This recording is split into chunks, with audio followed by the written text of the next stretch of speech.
پاش دواخستنی و توێژەکان بۆ چارەسەرکردنێکی ئاشتیانەی قەیرانی سووریا وڵاتانی جیهان کۆمەکێکی گەورەی باری مرۆڤایەتی سووریا دەکەن لە دەمێکدا تند و تیژیەکان لەم وڵاتە بەشە ڕوێران بۆدا بەردەوامە و ناکۆچەکانی نێوان لایەنە سیاسیەکانیش درێژەیان هەیە. ji bo şirovekirin pêdaçûn û zanyariyên pêtir ên rewşa Sûrî niha digel me rastewxwe ji Studiya Dengê Amerîka li Londonê Azad Dîwanî. Kak Azad lê koler û taybetmendê xwendinên aştî û çareseriya milmilanê ye.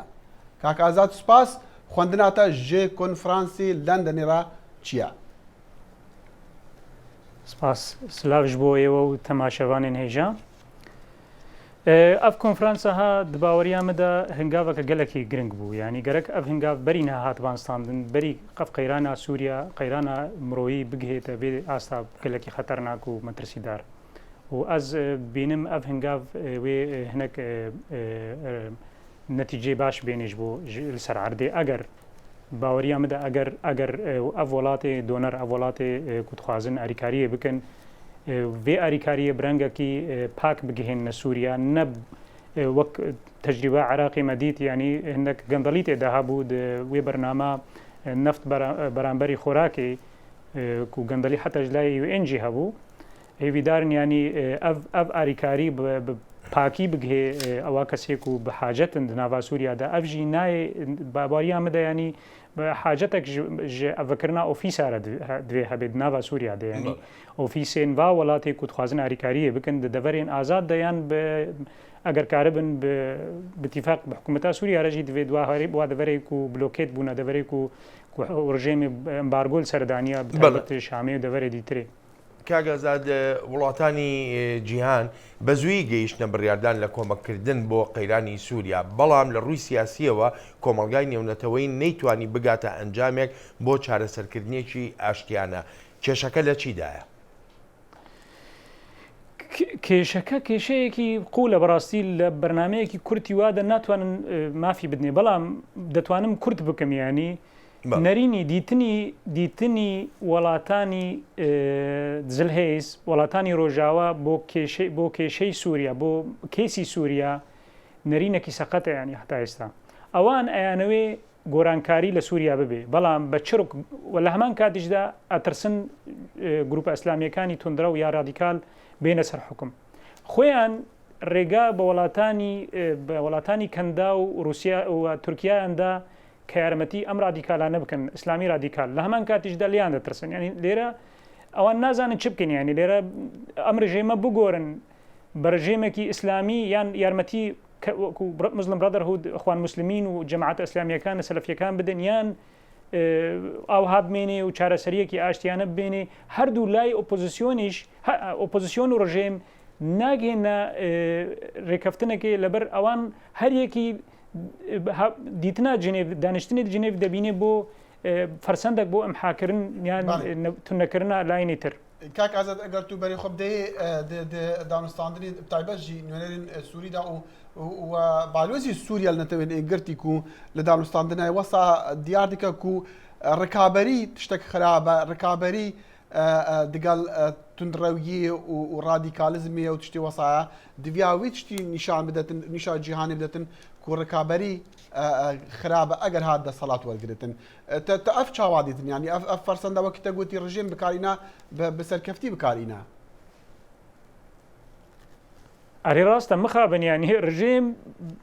تاوانên dijî mirovayetiyê kirine di nava Sûriyayê ew tawanê ku rijêmê kirine çi rijêmek bê divê bê beramber dadgeheka adilane û hesab lê wergirtin yanî ne rijêmeke rewaya ev rijême hene lê vêna bikar têne ji ber ku ev hêzên ku li ser erdê hene ev hêzên îslamî çekdar rijêm xwe bi dê diyarkirin û bûye zeruretek ji bo parastina asayîşa herêmê û parastina asayîşa Sûriya یعنی ڕاستە ئەس بتەرە مەرژێم va فەرسەندێ جنێڤا و فەرسەندێ کۆبوونێ دیترێ بکارتێنێش بۆ پرۆپاگاندایە ئەس بتەنێ زامنێ ئاساییشە هەرێمێمە ji ber ku asayişa İsraîl û asayişa Iraqê jî giring e ji welatê rojavara û Tirkiye jî heta radeyekî giring e lê ew metirsiya we heye li ser asayişa İsraîl asayişa Iraqê ji ber ku Sunnî di Iraqê de hene mesela Sunniya dic bi İsraîl heye evana hemû hesab dena rejêm jî vêna bikar tênê û bixabin opozîsyona Sûriya jî opozîsyoneke seqet e یانی ڕێ نەدانا بەڵێ ئەگەر یارمەتیم بیتوە ئەماژە بەوە کرد کە دەڵی کۆمەلگای نێونەتەوەی ڕوانینێکی خراپی لەسەر ڕەوشی سووریا هەیە. کورد لە ڕۆژاوا کورد لە سووریادا لەکوێی ئەو ڕوانینەدایە؟ کورد دوو لای کورد هەنا لایەکی سەرەکە هەیە لەسەر عرد ئیش دەکەی لەسەر خاکی ڕۆژاوا ئیش دەکەی و قوربانیەکی زۆردا بەرامبەر داعش و دەسەڵاتێک حتەرادەیەکی دەسەڵاتێکی کوردی ئەم لاینە دبابەنە ڕێگا پێدرابانە کە لە جنیڤ حاضر بووان ئامادە چونکە ئەوان لایەنی هێزە ینی لایەنی هێزی کوردی دیارە. لایەنێکی تر هەیە ئەوەش دەڵێ ئەمن نوێنەری ملەتی کوردن بەڵام هیچ دەسەڵاتی لەسەر عرد نییە و هیچ توانای نییە ئامانجەکانی ملەتی کورد بینێ چونکە ئەوان هەر بە خەون و ڕۆمانسیەت سیاست بەکاردێنن بەو جۆرە سیاست و تعامل لەگەڵ ئۆپۆزیسیۆن و هەندێک دەستکەفت لە ملەتی ڕۆژاوا بۆ کوردی ڕۆژاوان پێکاتەکانی ڕۆژاوا چ کورد بێت کەسانی تر لەوێ بژین ئەو دەستکەفتانە ناتوانین بێنن بە ئاسانی دەبی دەستکەفت سیاست بەکار کورد سیاست بزانێت چۆن گەمەی سیاسی بکە گەمەی سیاسی ئەوە چۆن هێزەکەت بەکاربێنێ ئەگەر هێزت نەبێ کەس گوێت لێ ناگرێت بە تایبەت ئەگەر وڵاتێکی زلهێز هەبێ لە پەنات وڵاتێکی دراوسێ کە ئۆپۆزیسیۆن بەکاربێنێ دژ بە مەفەکانی کورد کە تورکیا ناسراوە بە تورکیا کە ئەوش ناوێ و ئەنفلوەنسی لە ناو ناتۆ بەکاردێنێ نزیکبوونی بۆ سووریا هەبوونی ئۆپۆزیسیۆن لە ناو سووریا هەبوونی پەنابەرانی سووریا وەکو ئەمرازێکی بەکاردێنێ دژ بە مافەکانی کورد و لە هەمان کاتەش وەکو ئەمرازێکی ئابووری بەکاردێنێ بۆ خۆی. کاک ئازاد ئەو کەسێک و دژی هەندێک پەیەدی بکەفتە دانوستاندنان یانژی نوێنەراتی هەبە دانوستاندندا وەسا دەبێژین کو ئەڤە دانوستاندنین سیاسینە و زیاد بتر دیپلۆماسینە نە لەسەر هەندیە کوتە هێز هەبە هێز نەما بەلکو دیتنا